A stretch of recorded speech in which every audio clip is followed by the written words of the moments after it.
Happy birthday Tarika. Thank you Shreya. Thank you. Many happy returns of the day. Thank you Siddharth. बहुत खूबसूरत फूल है। श्रेया की choice है। हाँ वो तो है, श्रेया की चॉइस तो कभी गलत हो ही नहीं सकती। हाय सिद्धार्थ। हेलो। हाय श्रेया। हाय पूर्वी। काफी देर कर दी आने में। थोड़ा ट्रैफिक मिल गया रास्ते में। अरे फ्रेडी सर, ये गपागप खा रहे हो? आप तो बोले थे डाइटिंग कर रहे हो। डाइटिंग ही तो कर रहा हूँ। इसके पहले तो मैं 5-5 प्लेटें एक साथ खा जाता था। क्या बात कर रहे हो? हमारे प्लान पे तो पानी फिर गया अभिजीत। अरे ऐसे कैसे? कुछ ना कुछ तो करूंगा मैं। कैसे? हृदय, उस कमरे में तुम्हारा कोई वेट कर रहा है। मेरा वेट कर रहा है? हाँ। कौन? तुम जाओ तो सही। अरे जाओ।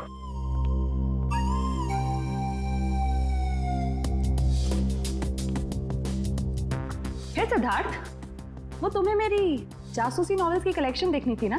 चलो दिखाती हूँ। चलो श्री। अरे कभी तो श्रेया को अकेले छोड़ो। ऐसी कोई बात नहीं है ना? चलो। इट्स ओके सिद्धार्थ, जाओ तो। चलो।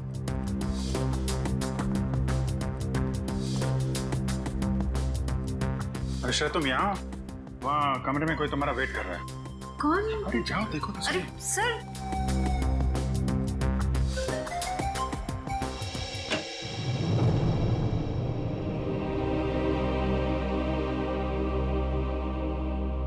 श्रेया,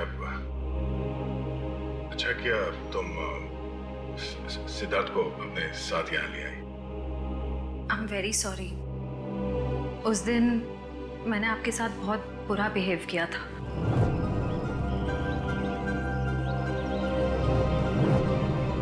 छोड़ो ना, मैं भूल गया हूँ, तुम भी भूल जाओ। काश भूल पाना इतना आसान होता। जिंदगी कितनी सिंपल हो जाती है। श्रेया, ये यादें ही तो है जो उदास दिलों को जिंदगी जीने का हौसला देती है। अगर यादें ही ना हो तो जिंदगी कितनी बोरिंग हो जाएगी। तो क्या तुमने सिद्धार्थ से शादी करने का फैसला कर लिया? मेरा दिल कुछ और कह रहा है, दिमाग कुछ और। मैं जानता हूँ श्रेया, हमारे काम में हम दिल की नहीं दिमाग की सोचते हैं। मगर एक बार सीआईडी ऑफिसर ने एक आम लड़की की तरह सोचो। दिल का इस्तेमाल करो, उसकी आवाज सुनो। मेरे दिल में तो एक ही इंसान का नाम गूंजता रहता है, और वो नाम है श्रेया। सिद्धार्थ। सिद्धार्थ प्लीज, सिद्धार्थ मेरी बात तो सुनो प्लीज। अब सुनने को बाकी क्या रह गया? पूरी हकीकत मैंने अपनी आंखों से देख ली। तुम दया से प्यार करती हो ना?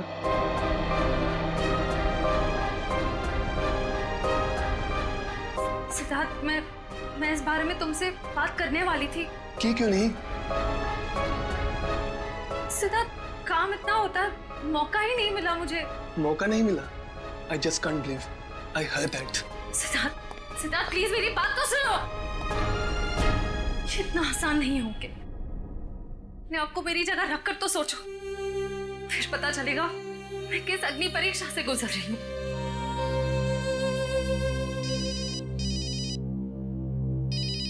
हेलो, कौन? सर, दोनों पति पत्नी थे, प्रमोद और शांति। सर, हमने कभी सपने में भी नहीं सोचा था कि हमारे होटल में ऐसा कुछ होगा। एक मिनट, आप बाहर खड़े रहिए।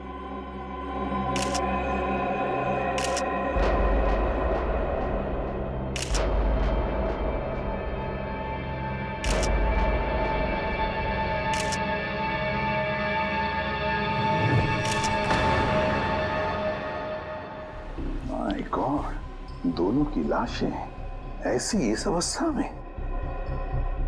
सर, इतने सारे केस सॉल्व किए, लेकिन इस तरह का केस कभी नहीं देखा। सर, लगता है ये दोनों खूनी से विनती कर रहे थे कि वो इन्हें छोड़ दे, मगर खूनी ने जरा भी दया नहीं दिखाई। नहीं फ्रेडी, लगता है खूनी ने पहले इन दोनों को मारा और फिर यहाँ लाकर बिठा दिया, हाथ पैर बांध दिए।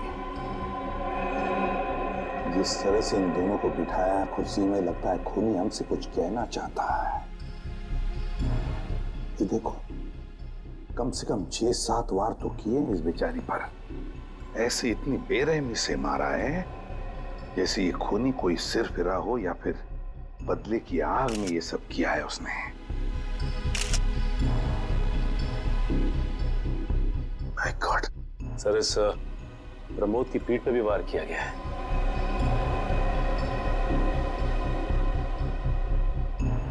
क्या हुआ? सर, इसकी सांसें चल रही है, जिंदा ही है। प्रमोद जिंदा है? तो जल्दी से इसे हॉस्पिटल ले जाओ, इसका जिंदा रहना बहुत जरूरी है। संभाल के चलो। आजा।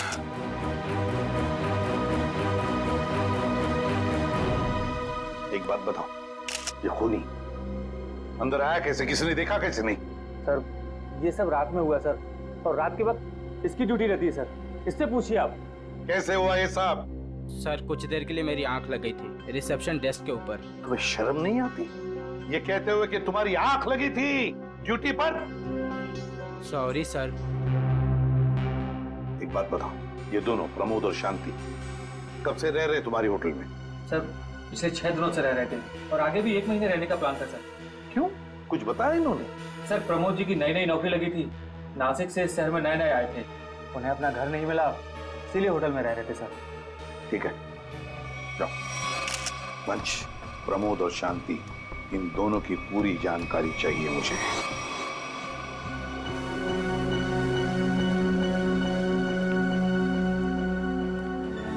हाँ सचिन, ये प्रमोद कैसा है? सर, डॉक्टर ने ऑपरेशन शुरू कर दिया है, थोड़ी देर में पता चल जाएगा सर। लगता है सचिन, ये खूनी शांति को ही मारने आया था, प्रमोद को नहीं। देखो ना, उसने प्रमोद पर सिर्फ एक ही वार किया और फिर देखा तक नहीं कि वो जिंदा है या मर गया।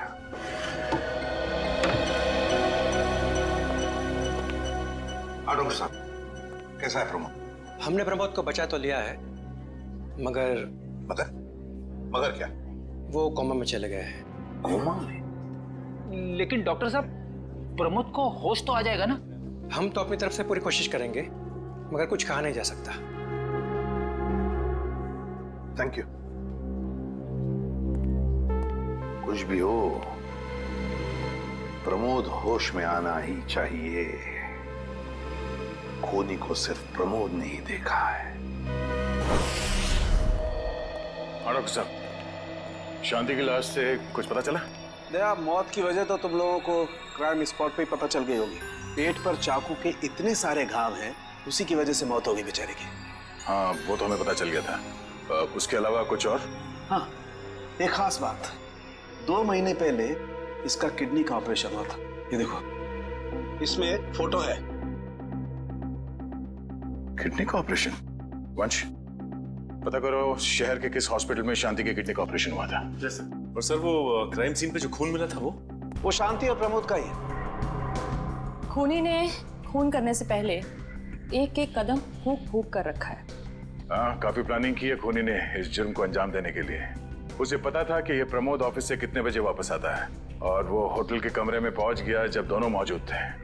पर सर, अगर उसका मकसद शांति को ही मारना था तो वो तो प्रमोद के आने से पहले ही जुर्म को अंजाम देकर वहां से फरार हो सकता था। हाँ, ये बात तो है। मुझे लगता है खूनी ने प्रमोद के ऊपर सिर्फ एक ही बार वार किया, और वो इसलिए क्योंकि वो चाहता था कि वो कोमा में पहुंच जाए और जिंदा लाश बन जाए। सर, लगता है ये खूनी कोई एक्सपर्ट है जो अच्छी तरह से जानता था कि वार कहाँ पे करना है। सर, वो एक्सपर्ट नहीं, मुझे तो सरफिरा लगता है।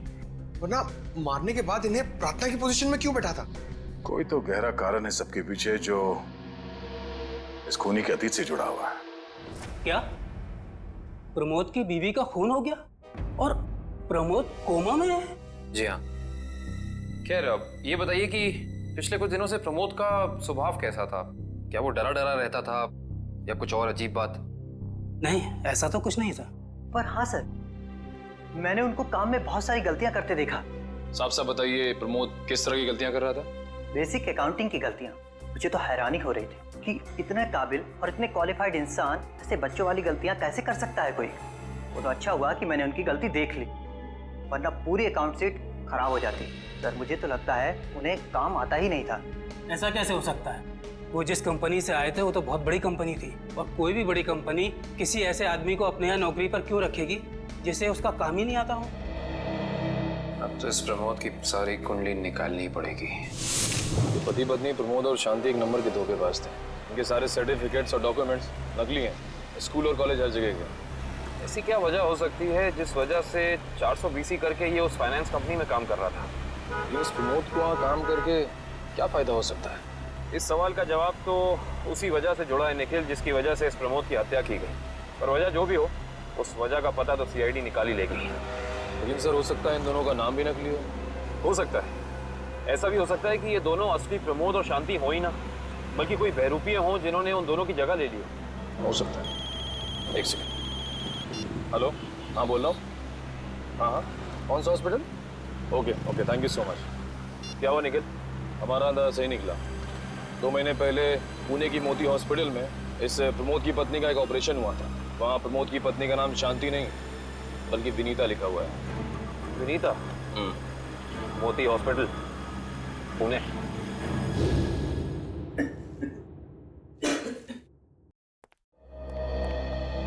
एक्सक्यूज मी, एक वक्त पे सिर्फ एक ही मरीज अंदर आएगा? हम लोग सीआईडी से। सीआईडी? मगर यहाँ मुजरिम कौन है? इसी की तलाश है हमें। एक्चुअली आपके हॉस्पिटल में 2 महीने पहले एक ऑपरेशन हुआ था, उसी के बारे में कुछ जानकारी चाहिए हमें। किसका ऑपरेशन? ये दोनों आपकी हॉस्पिटल में आए थे? ये तो मिसेस विनीता कुमार हैं। हाँ, मिसेस विनीता कुमार। और ये इनके पति, इनकी मौत हो गई? जी हाँ, विनीता कुमार का खून हो चुका है और उनके पति प्रमोद अब कोमा में है। डॉक्टर ये बताइए कि मिसेस विनीता कुमार ने किडनी का ऑपरेशन कराया था ना? जी हाँ। हम उसके मेडिकल रिपोर्ट्स देख सकते हैं? यहाँ पे तो पति का नाम त्रिलोक कुमार लिखा है। मतलब त्रिलोक बन गया प्रमोद और विनीता बन गई शांति। इस पेपर में उनके घर का एड्रेस लिखा हुआ है। चल के पता करें, शायद कुछ पता चल जाए। नहीं निखिल, कोई फायदा नहीं होगा। इनकी पहचानों की तरह इनका एड्रेस भी नकली होगा, देखना। हाँ, हमने इन्हें ऑपरेशन के कुछ रिपोर्ट्स कोरियर की थी, मगर वो कोरियर वापस आ गए थे। डॉक्टर ये बताइए कि इन्होंने ऑपरेशन का पेमेंट कैश में की थी या चेक से या किसी कार्ड से? इंश्योरेंस के जरिए। इंश्योरेंस? उस इंश्योरेंस कंपनी के कोई कागजात, कोई डॉक्यूमेंट्स हैं आपके पास? हाँ, इसी फाइल में होंगे। गुड।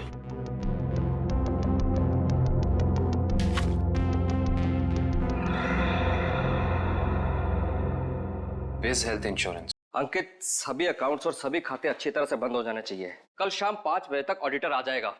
हो जाएगा सर। कभी सपने में भी नहीं सोचा था कि हमारी कंपनी का अंत इतना बुरा होगा। ये किस अंत की बात कर रहे हैं आप लोग?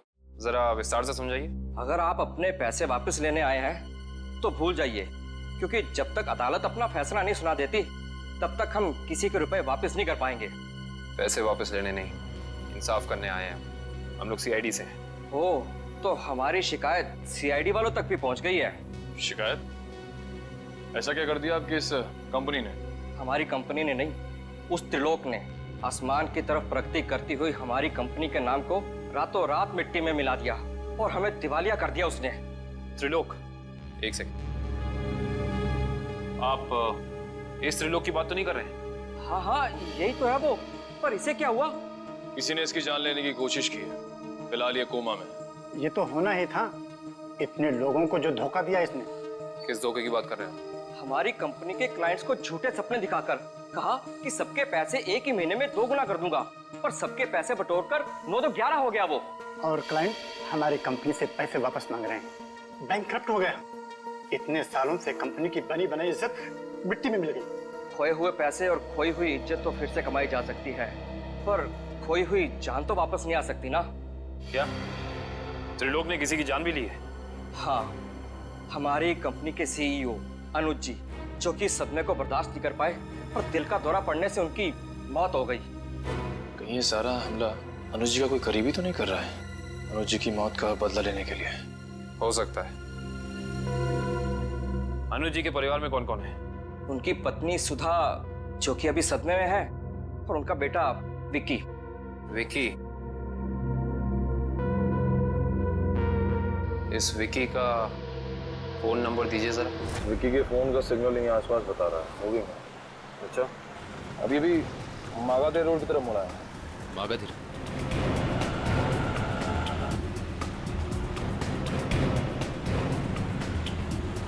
देखो सिग्नल में कुछ पता चला? एक मिनट क्या हुआ? इस विकी के फोन का सिग्नल यहीं आसपास बता रहा है। कहीं विकी इस बाइक को तो नहीं? हाँ सर, हो सकता है ये विकी है। चेक करते हैं।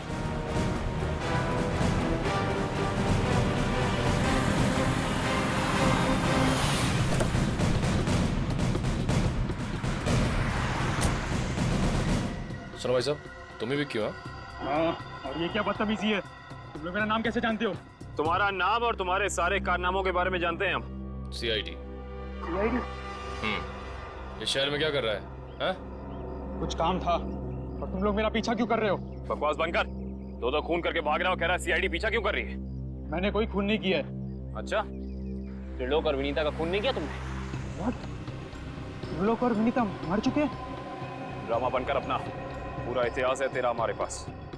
उन दोनों ने तुमसे तुम्हारे पिता को छीना, उसका बदला लेने के लिए तुम यहाँ आए हो उनके पीछे। हाँ, मैं बदला लेने जरूर आया था, पर मैंने उनका खून नहीं किया। देख, सच बोल दे समझा, नहीं अपनी शक्ल नहीं पहचान पाएगा। मैं सच कह रहा हूँ, मैंने किसी तरह उनके बारे में पता किया। मैं उनके होटल भी गया था, मगर जैसे मैं उनके कमरे की तरफ जा रहा था, मैंने उनके कमरे में एक आदमी को जाते हुए देखा। कौन सा आदमी था वो? उसके चेहरे को ठीक से देख नहीं पाया मैं। तुम्हें जो भी याद है, जितना भी याद है, साफ साफ बताओ। कद लगभग 6 फीट, ओवरकोट पहना हुआ था उसने, और उसके बाल लंबे थे, यहाँ तक। हाँ, और उसने एलिगेटर शूज पहने हुए थे। Alligator shoes? हेलो, एक और खून?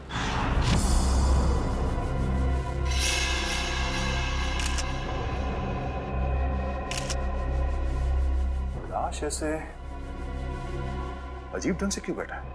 कमाल है सर, पिछले वाले केस में खूनी ने उन दोनों को होटल में चाकू मारकर प्रार्थना वाली पोजीशन में बैठाया था, और इसे गोली मार के इस तरह से। लगता है दोनों का खूनी एक ही है। गोली सीधे माथे के बीचों बीच मारी है। अगर ये सीरियल किलर होता तो इसे भी चाकू से मारता सर, क्योंकि विनीता को उसने चाकू से मारा था, इसे तो गोली मारी।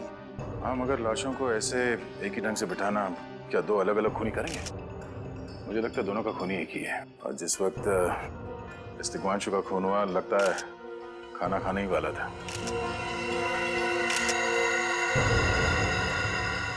तो यहाँ पे दूसरी प्लेट भी पड़ी है, कहीं ऐसा तो नहीं कि ये तिग्मांशु की बीवी के लिए थी? मैम साहब तो 1 हफ्ते के लिए गाँव गई हुई है, 1 हफ्ते के बाद लौटेगी। तो क्या घर में कोई और आदमी था जिसके लिए तिग्मांशु ने एक और प्लेट में खाना डाला? नहीं साहब। अच्छा, जब तुम घर वापस आए उस वक्त ये दरवाजा खुला था या बंद था? नहीं साहब, बंद था। तो फिर तुम घर के अंदर कैसे आए? साहब ने एक चाबी मेरे पास भी दे रखी है। जो कोई भी था, ऐसा लगता है कि तिग्मांशु उस आदमी को जानता था। एक काम करो सचिन, पंकज, घर की अच्छी तरह से तलाशी लो, देखो कुछ मिलता है क्या।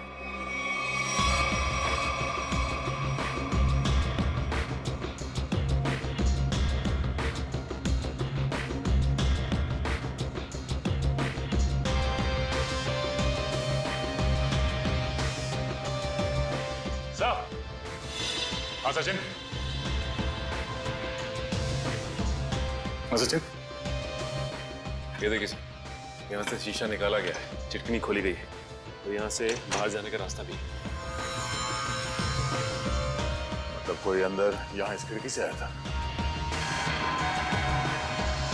बस, लेकिन इस घर में तो सेफ्टी अलार्म भी है सर। अगर यहाँ से कोई अंदर आया है तो सेफ्टी अलार्म बजना चाहिए था, और सिक्योरिटी गार्ड को भी अंदर आना चाहिए था। अब इसका जवाब तो सिक्योरिटी गार्ड ही देगा।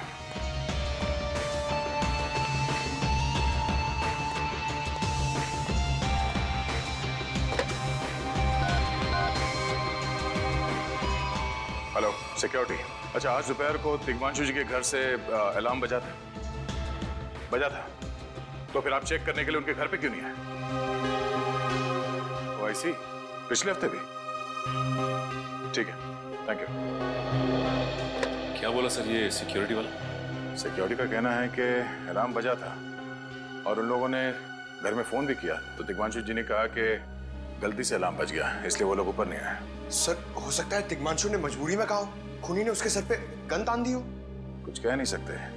बात करते वक्त अगर थोड़ी सी भी टेंशन हो आवाज में तो ये सिक्योरिटी वाले तुरंत भाप लेते हैं। दरअसल पिछले हफ्ते भी तिग्मांशु के घर से अलार्म बजा था और जब सिक्योरिटी वालों ने फोन किया था तो तिग्मांशु ने यही कहा था कि गलती से बच गया।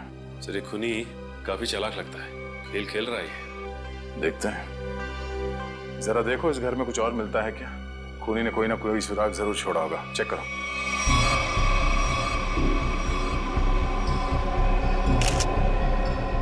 सर एक मिनट सर।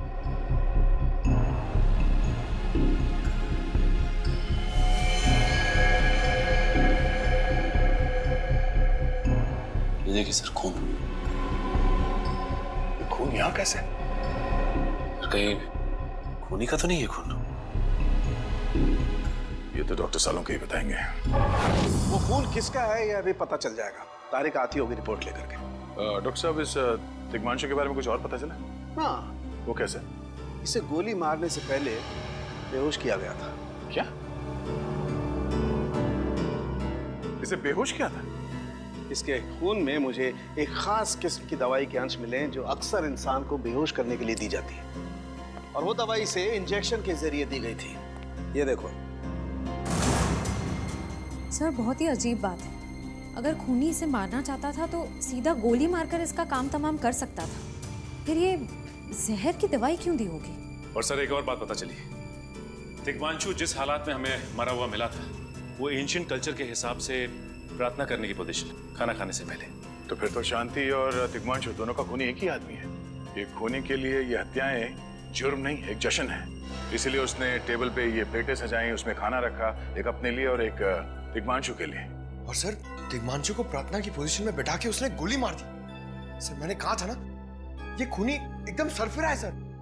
हाँ सर, लगता है ये खूनी अपने आप को बहुत शक्तिशाली महसूस करता है। जिस वक्त इन सबकी गर्दनें झुकी होती हैं उसके सामने, उसे आनंद आता है। नहीं सचिन, खूनी का मकसद लोगों को अपने सामने झुकाना नहीं बल्कि अपने लिए प्रार्थना करवाना था। क्या मतलब?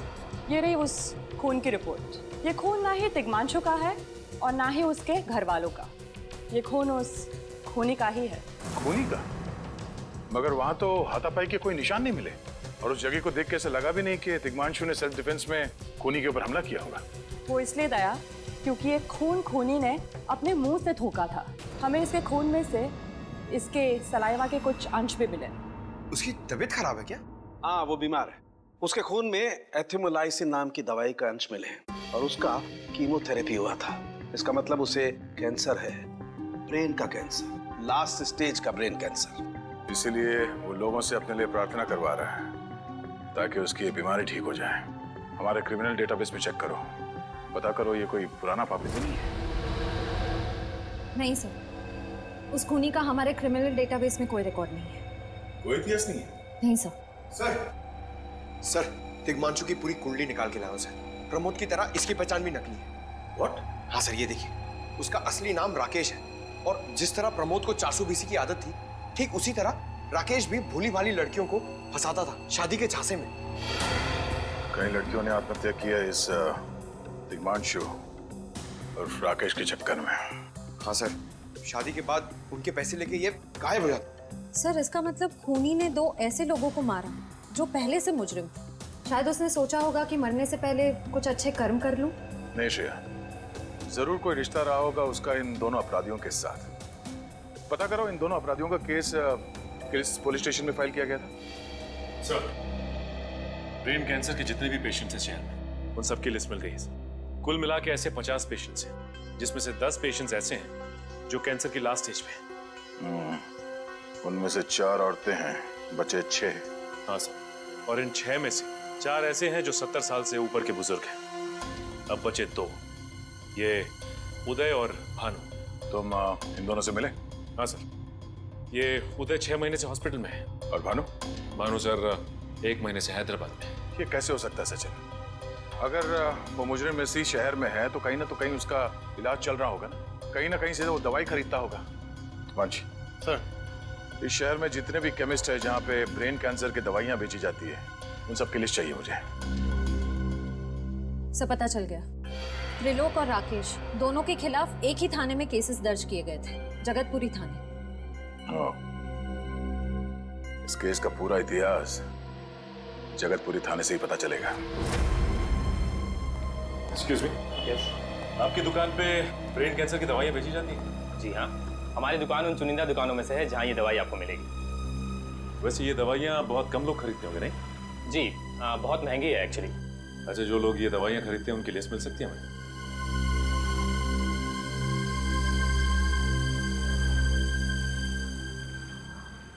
ये रही वो लिस्ट।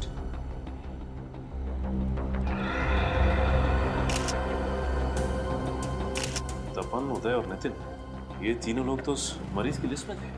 अच्छा, आपको पूरा यकीन है कि इनके अलावा और कोई नहीं आता ये दवाई लेने के लिए? जी नहीं, लेकिन हो सकता है कोई गैर कानूनी तरीके से ये दवाई खरीद रहा हो। ये दवाइयाँ काफ़ी महंगी है ना, आम आदमी इसका खर्चा नहीं उठा सकता। अच्छा, आप किसी ऐसे आदमी को जानते हैं जो ये गैर कानूनी काम करता है? एक आदमी है, आंद्रे नाम है उसका। प्यार से लोग उसे एंडी कहते हैं। ये जो ज्वाला रोड पे पब्लिक पार्क है ना, अक्सर वही मिलता है। कांस्टेबल सुनील। Yes sir. आप सीआईडी से ही हैं ना? हाँ, हमारी बात शायद आप ही से हुई थी। सर बताइए, कांस्टेबल सुनील आपके लिए क्या कर सकता है? सुनील जी, हाल फिलहाल में इस रिकॉर्ड रूम में कोई चोरी वगैरह हुई थी क्या? चोरी नहीं तो सर, अब यहाँ वाला कोई चोरी कैसे करेगा? सुनील, फिर आप एक हेल्प कर सकते हैं हमारी। हमें 2 मुजरिमों की फाइल चाहिए। एक का नाम है त्रिलोक कुमार और दूसरे का राकेश भिवेन। एक मिनट सर, क्या नाम बोले? राकेश? राकेश भिवेन।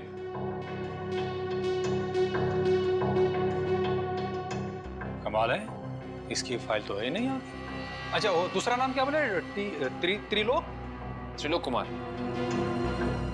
इसकी भी नहीं है? दोनों की फाइल्स नहीं। हाँ सर, लेकिन यहाँ पर चोरी की तो कोई घटना नहीं घटी। पता नहीं फाइलें गायब कैसे हो गई। सुनील, यहाँ याद करने की कोशिश करो, हाल ही में कोई दुर्घटना घटी थी क्या? पिछले महीने ऑफिस एरिया में आग लग गई थी। तो अच्छा हुआ फायर ब्रिगेड वाले जल्दी आ गए और हमारे रिकॉर्ड्स नष्ट नहीं हुए।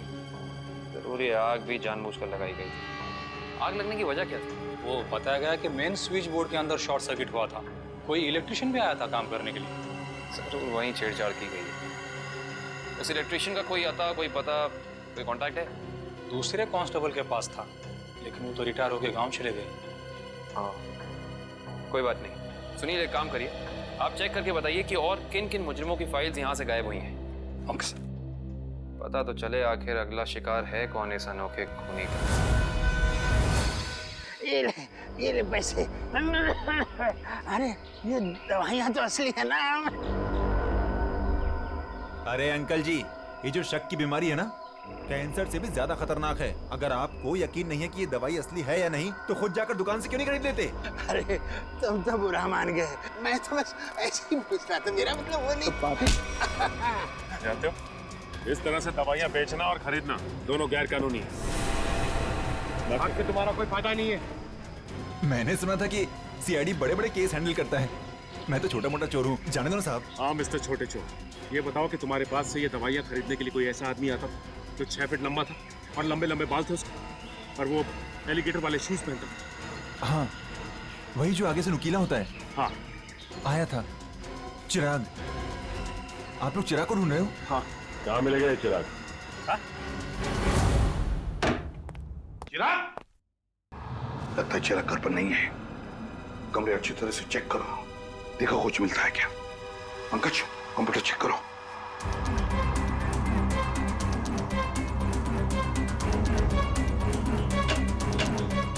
सर, ये देखिए, पूरी अलमारी गन्स और चाकू से भर रखी इस चिराग ने। My God. सर, हाँ, अंदर के कमरे में से ये खून से भरे हुए कपड़े मिले। पुलिस रिकॉर्ड रूम से फोन है। देखो। हेलो जी, कहिए। कौन? संदीप, स्वाधीन और हेमंत। ओके, ठीक है। कौन है ना? सर, त्रिलोक और तिग्मांशु की तरह इन तीनों की फाइल भी चोरी हुई है पुलिस रिकॉर्ड रूम से। मतलब अभिजीत, अब ये चिराग इन तीनों में से किसी एक को मारने वाला है। सर एक सेकंड, ये देखिए, सर इस कंप्यूटर की फाइल में इन तीनों की फाइल है। सर ये तीनों भाई हैं और बदमाश भी हैं और इन्होंने 3 खून किए हुए हैं सर। सर यहाँ पे 2 एड्रेस है, एक चीकूवाड़ी और एक चारको। चारको पर चीकूवाड़ी। एक काम करते हैं अभिजीत, हम दोनों चीकूवाड़ी चलते हैं और तुम लोग तीनों भी चारको चले जाओ। Yes sir. हाँ चलो अभिजीत।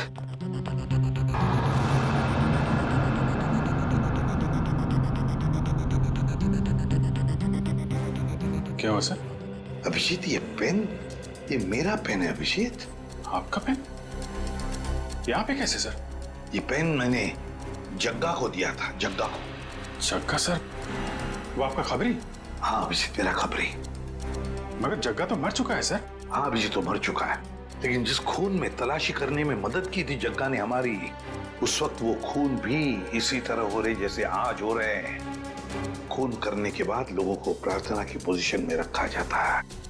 चलते हैं सर। नहीं अभिजीत, क्योंकि अभिजीत जिस तरह से वो खून किए जा रहा है, लगता है मुझे संदेशा भेज रहा है, मुझे मिलना चाहता है अकेले में।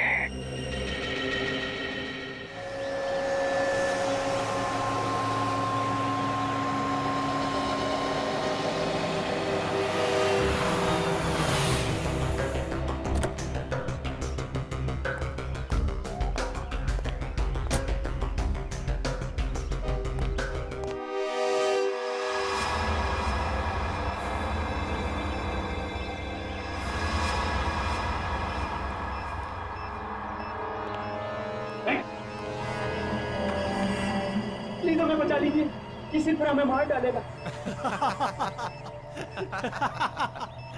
घबराओ मत, मैं इससे भी प्रद्युम्न हूं, कुछ नहीं होने दूंगा तुम्हें। इनकी बातों को ज्यादा सीरियसली मत लेना, इन्हें तो झूठे वादे करने की आदत है, और इतनी बड़ी बड़ी बातें करने से पहले एसीपी जरा मेरा इंतजाम तो देख लो। बस रिमोट के इस बटन को दबाना है और ये तीनों हमेशा के लिए बूम धरती से गायब। क्यों कर रहे हो तुम ये? क्या गलत कर रहा हूँ? हाँ बोलो। पर ये तीनों तो वैसे भी कानून से भागे हुए अपराधी है ना, तो इन्हें मारकर क्या गलत कर रहा हूँ मैं? इन्हें सजा देने का हक तुम्हारा नहीं, सिर्फ कानून का हक ही है। बस यही तो प्रॉब्लम है, जब तक तुम कानून में हो कुछ नहीं हो सकता। क्या क्या चाहते हो तुम मुझसे? पहले अपनी ये गन मुझे दो। एसीपी मुझे अपनी गन दो, वरना मैं ये रिमोट दबा दूंगा। एसीपी मैं 3 तक गिनूंगा, 1 2 3। नहीं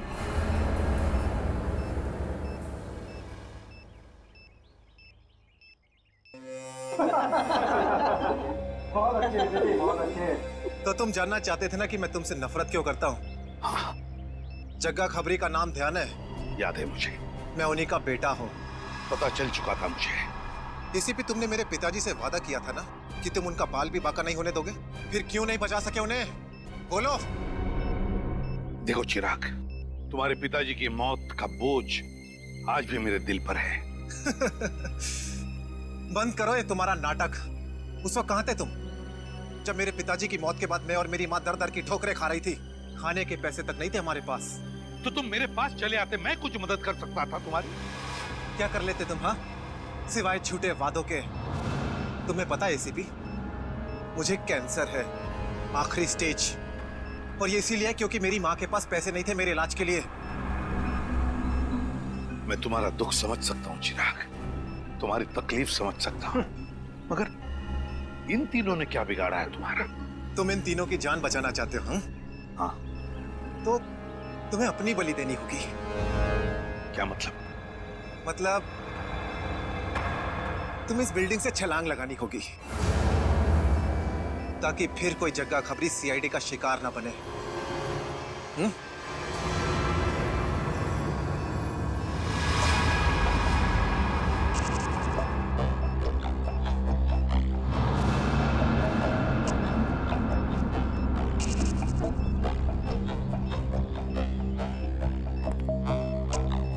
ठीक है, मंजूर है।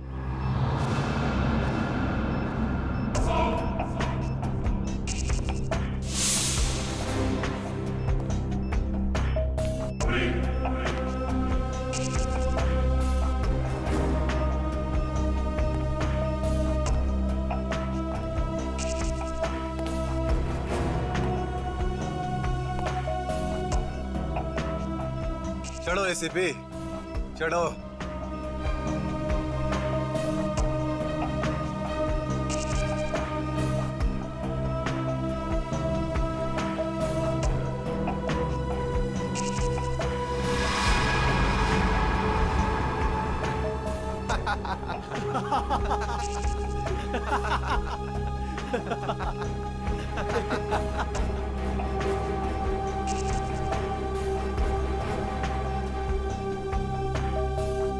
ऊपर जाकर मेरे पिताजी से माफी जरूर मांग लेना।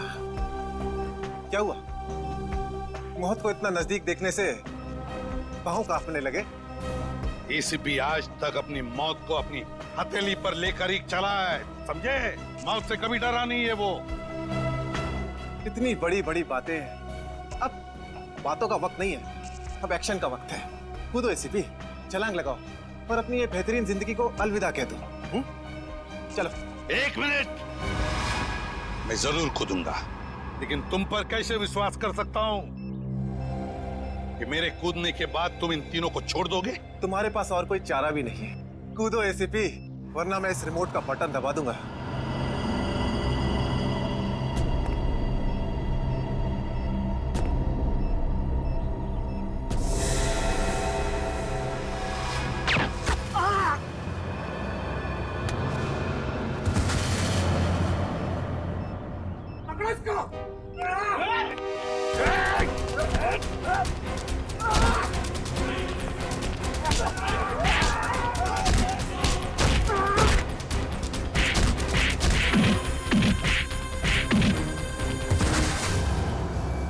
बस मिस्टर चिराग, बहुत चला लिया न्याय की अदालत। सीआईडी का काम सीआईडी को सौंप दो। रेडी? पंकज, उन तीनों के शरीर से बॉम्ब हटा दो, संभाल के। और तुम मेरे दोस्त, मेरा कबरी जग्गा के बेटे लगते ही नहीं। उस बेचारे ने तो अपनी जान कुर्बान की हमारी मदद करने में, कानून की मदद करने में। मगर तुम, लानत है तुम पर, जैसे घटिया काम करने निकले थे। 2 खून किए तुमने। तुम्हें तो शायद फांसी ही होगी, फांसी।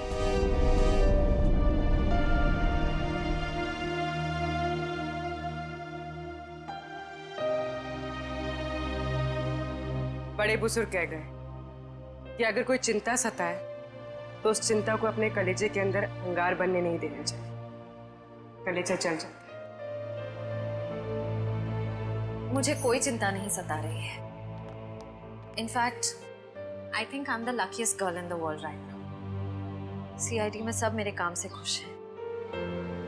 मेरे पास तुम दोनों जैसे दोस्त हैं।